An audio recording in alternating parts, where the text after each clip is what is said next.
Jesus spoke constantly in parables. A parable is a comparison between a new idea and something the listener already understands.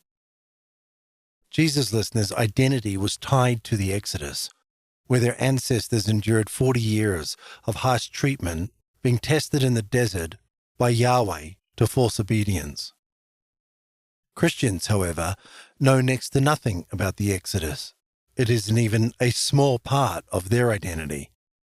They have zero connection to it, and most have never read the Torah even once.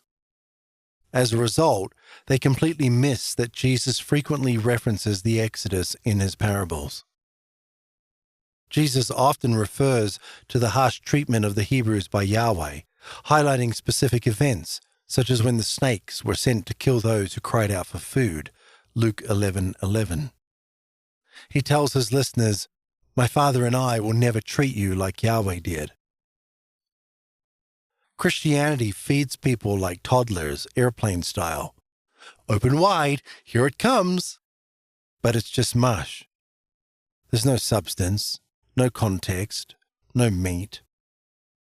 And when someone tries to give them real meat, they spit it out. It's foreign and unpalatable because they haven't developed the teeth to chew it. See what I just did there? A parable. You understood it because you're already familiar with the concept. But when I introduce the Exodus context and explain what Jesus is truly saying, Christians reject it, and things get messy. Even Paul faced this issue in his day. He said he longed to feed his listeners meat, but couldn't because they were still stuck on milk. It's time to grow. We can't stay stuck on the milk Christianity has been feeding us for nearly 2,000 years.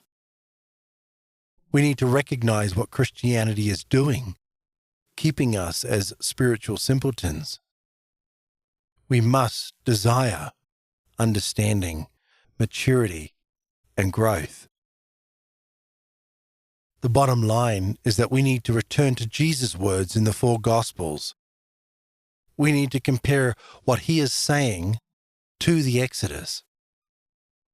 This will cause discomfort at first because much of what Jesus says contradicts what Christianity has taught us. But salvation is found in Jesus, not Christianity. Jesus alone has the words of eternal life, and it's time we acted like it. Meat is greater than milk.